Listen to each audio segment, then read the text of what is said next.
যেই ধর্মে তাসাব্বুরে শায়েক নাই ওটা কোনো ধর্মই না। যেই ধর্মে তাসাব্বুরে শায়েক নাই ওটা কোনো ধর্মই না। কেন ধর্ম সে বুঝে না। ধর্মটা কি জানো? ধর্ম কোথা থেকে আসছে? ধর্ম আসছে ধর্ম থেকে। ওই বসিনীরণে এরা রেট বানায় দিচ্ছে, যার জন্য তোমরা মূলের থেকে হারায় গেছে। এই জগতে ৪,৫০০ ধর্ম আছে, ইসলাম আছে, নলে ধর্ম আছে, কিন্তু ধর্ম চেঞ্জ হয়নি কারোর সাথে, ধর্ম সবার সাথে আছে। এখন আমরা কেউ বলি ধর্ম ধারণ, হ্যাঁ এটা আমি কিভাবে নিয়ে আমি জানি না, কিন্তু আমার মুর্শিদ কেবলা বাবা জাহাঙ্গীর আমাকে সাধনায় দেখাইছে ধর্ম আসছিল ধরম থেকে। ধরম বুঝো কিছু? ধকে ধর, রতে রতি, মতে মতি, এই তিনটা যাচ্ছি সে ধর্ম পালন করলো। তারপর তুমি ইসলাম বুঝবা। ধর্ম না বুঝলে তুমি ইসলাম কেমনে বুঝবা? শান্তির কোন ভোগ তোমার অন্তর কিভাবে পাবে? সাধন আসলে কি কথাটা বলতাম না, এটা আমার জানা মতে পৃথিবীর কি কয়জন জানে আমি জানি না ধর্মের শব্দের অর্থ। আমি চ্যালেঞ্জ করলাম, আমার এই কথা বাদ দিয়া তোমরা জিজ্ঞেস করো ধর্ম অর্থ কি এবং ধর্ম কোথা থেকে আসছে। একমাত্র যদি তার মুর্শিদ তাকে জানাইয়া থাকে, এগুলি কোনো পুস্তকে পাবা না, এগুলি অর্জন কিন্তু জান, এগুলি অর্জন। এটাই মুর্শিদ। যদি বলে না মুর্শিদ জানাই জানি তবে সেই জানতে পায় নাকি, যেটা জানালের জ্ঞান সেটা পুস্তকে পাওয়া যায় না, আর যেটা পুস্তকে পাওয়া যায় সেটা ওই জ্ঞান পাওয়া যায় না। তোমার বিশ্বাস যদি তোমার মুর্শিদের প্রতি থাকে তুমি এমনি জানো। বিশ্বাস বলতে এরকম বিশ্বাস না যে তোমার দুনিয়া একদিকে তোমার মুর্শিদ আরেকদিকে। পারবা তোমার জীবনের চেয়ে বেশি ভালোবাসতে আমাকে? আছো কেউ এইখানে যে তোমার জীবনের চেয়ে বেশি আমাকে ভালোবাসবে? নিজের অক্ষমতা স্বীকার করো না, তাইলে সেদিন হয়তো কিছু পাবা।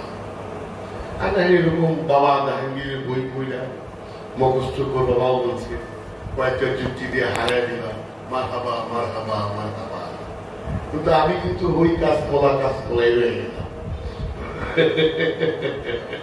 কেউ হারান কারোর কাছে জিত, ওটা বড় কথা।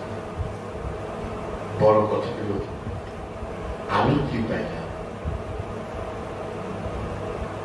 সুফি দর্শনটাই কিরকম, আমি কি সাথ পাইলাম। তাই জিগার মুরাদাবাদী বলতেছে যে মুসল্লি যে নামাজি তাকে বলতেছে যে এক যারা হাকিকত তুই কর। তুই যে এতদিন ধরে নামাজ পড়তেছ, রোজা করতেছ নাকি, তুই এক যারা হাকিকত করতে পারবি না? কেন সেসব তো জানেই তো না, সে সিস্টেমকে অবলম্বন করছে, এই সিস্টেমটাকেই সে ইবাদত মনে করে।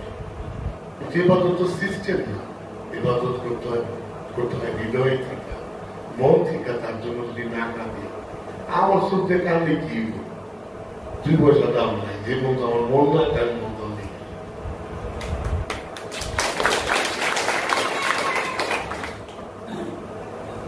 আমি মাঝখানে একটু পাওয়ার ঢুকে দিলাম আমার ভাইয়ের কথা বলতে, হ্যাঁ, যে আমার আপনি আপনাদের কাছে আমার একটা রিকোয়েস্ট, বাবা জাহাঙ্গীরের সুফিবাদ প্রথম খণ্ড, তার প্রথম খণ্ড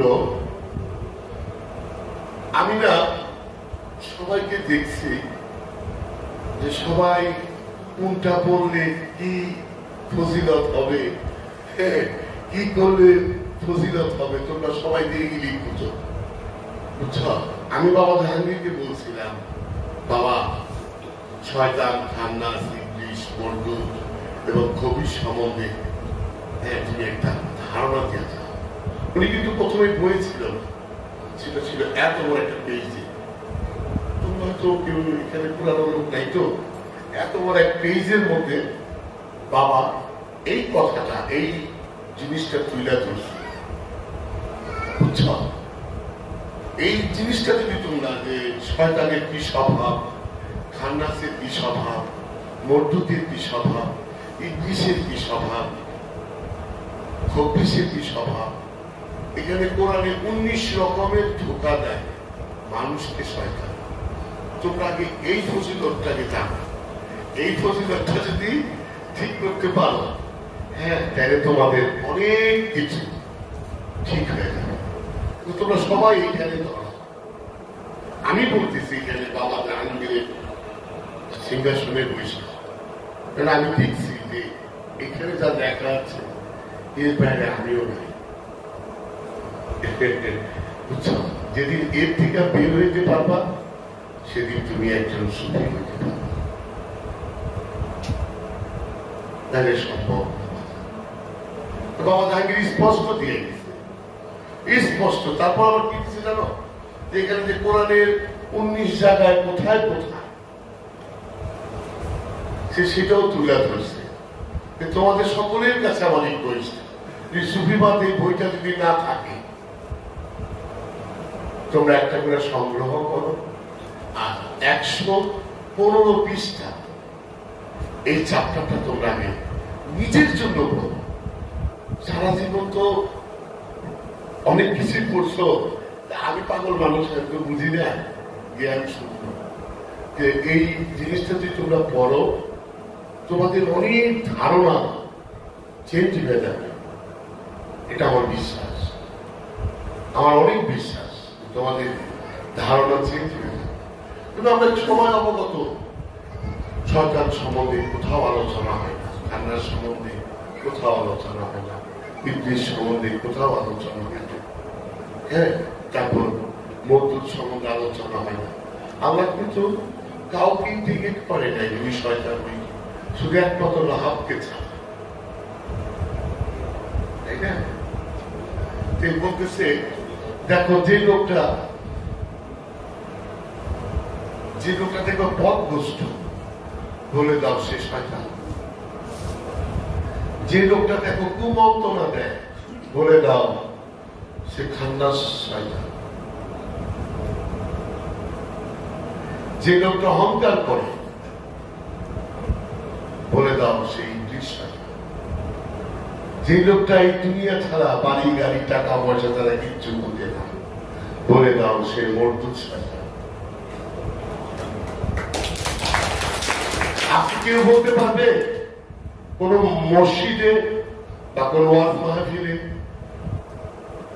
যে ধনী লোককে সালাম দেওয়া হারাম, ধনী লোকের জানাজা পড়া হারাম? ইমাম সাহেব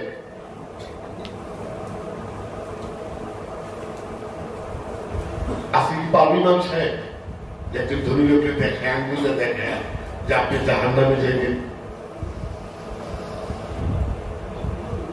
সে সত্যটাই বলুন, হ্যাঁ আপনি জাহান্নামে যাবেন, কারণ আপনার যে ধন সম্পদ এ নিয়ে আপনি কোনদিন জান্নাতে যেতে পারবেন। একটা শুয়ের ফাঁকা দিয়ে একটা উট যেতে যত কঠিন সহজ, তার চেয়ে কঠিন হইল একটা ধনী লোক জান্নাতে প্রবেশ করে। ধনী লোকের মাইন্ড ফিলিং ছিল, মোল্লা মুন্সি বলছে একটা মসজিদ বানায় দেন, একটা মাদ্রাসা বানায় দেন, কাপের জান্নাতে বাগান কিনে আনিয়েছে। আমি বলো গো, বলে তো আমার বাগান হয়েই গেছে, এই যদি ধর্ম হয়, মানুষ যাবে কোথায়? কই যাবে?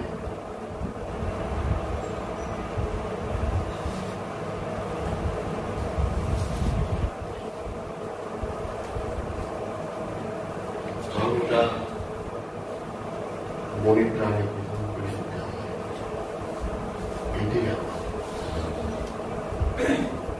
এই বিজয় পাগল একটা গানের মধ্যে বলছে, জীবনে দেখিনি জানে তারে যেন চিনি, জীবনে দেখিনি যেন তারে যেন চিনি, অচেনা মন কত আপন সকল আপন। জয়